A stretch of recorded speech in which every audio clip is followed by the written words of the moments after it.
What is going on, YouTube? Today we have put in a backup camera for a 2017 Jeep Wrangler. I believe it's the 45th.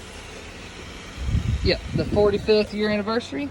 So the way we done this was I took the spare tire off, and you've got a bracket that mounts right behind the factory spare tire. So when you put that bracket on, you run your wire. Make sure you pay attention to this. Do not run it through the center. If you run it through the center, it's going to pinch it. So what I done was I ran it down the middle crease. Let me see if you can focus that in. There. And then brought it behind this panel. And to bring it behind this panel, all you do is it literally just pops off. And I brought it around there.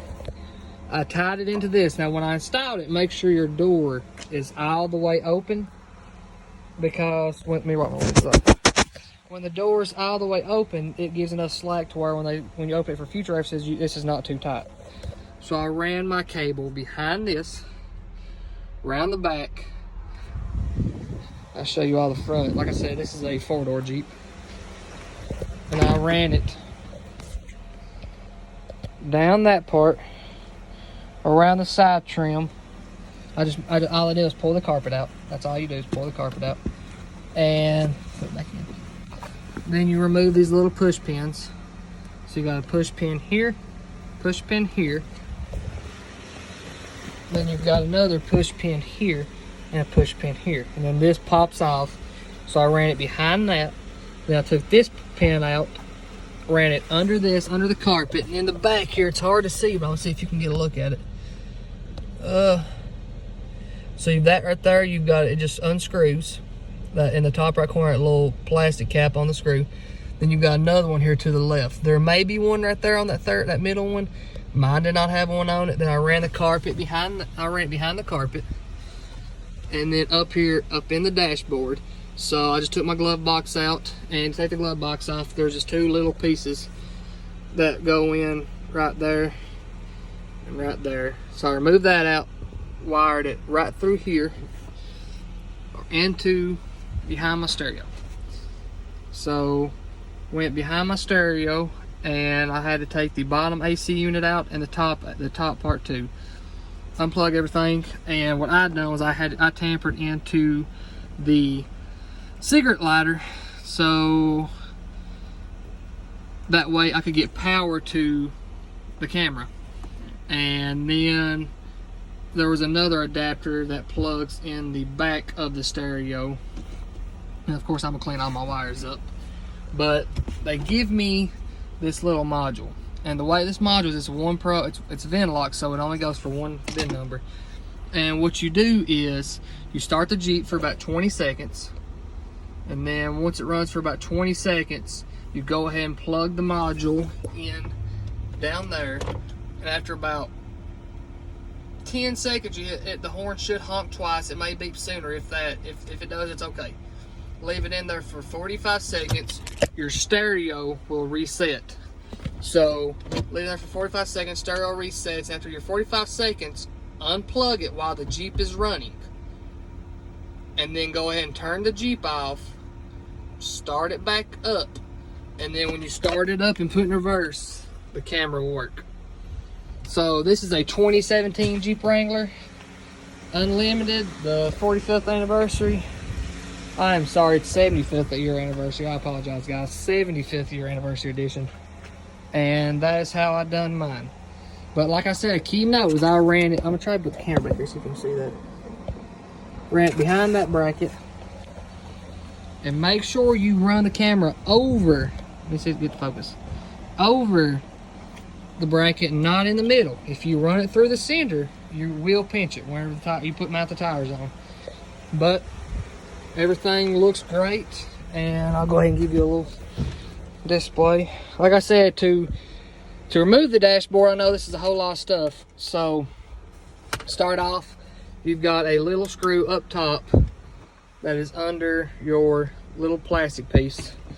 So you pull that off, and then you take that screw out, and I believe it is I thought I had mine with me. I believe it was a 7mm, and you've got one. So when you take that off, you also drop this bottom panel, and when dropping that bottom panel, you've got a screw up here and a screw up here. So there's 1, 2, 3 screws, and then when you go to pull it, you need to pull your window switch first, and then when you pull the window switch out, of course, make sure you unclamp the harness behind it. So when you pull it out, then you can go ahead and remove this front cover, and on the sides of it, you've also got 1, 2, 3, 4, 5, 6 little rivets. So when you remove those, make sure you take a screwdriver or something thin, that way it won't cause a lot of damage to the plastic on the sides of it, and pop that out. And yeah, guys, I mean, that pretty well. If you, I know this is a pretty short video. If you need trouble taking it apart, try to look up other videos on people taking the dashboard out, but I didn't make a video until after I was already finished. But I'm going to clean my wires up. If y'all have any questions, please comment or message me. Like and subscribe for more content, because I'm going to start redoing some more DIYs. Thanks, guys.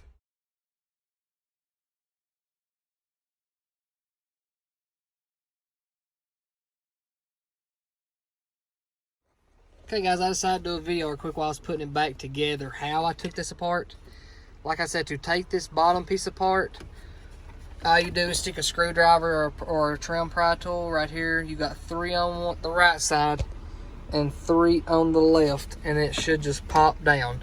And then you just take the pins out of them and take these apart, take them back out.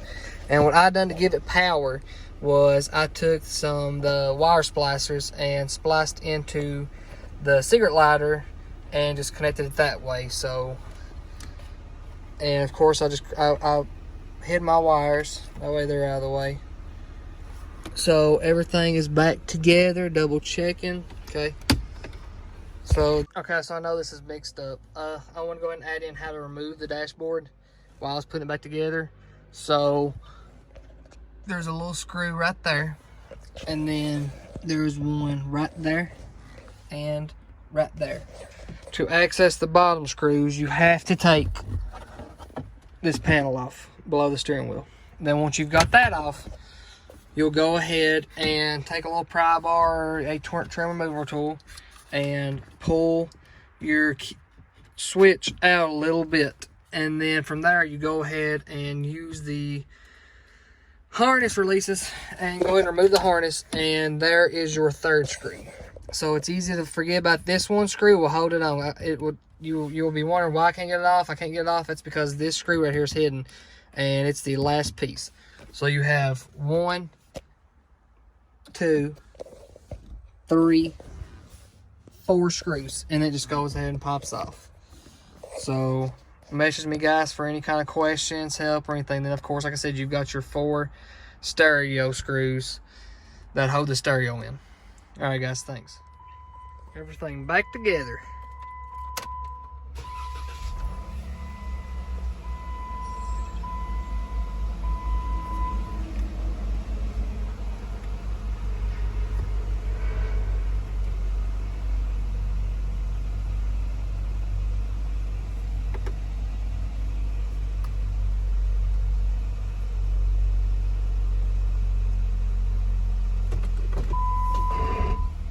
Sweet.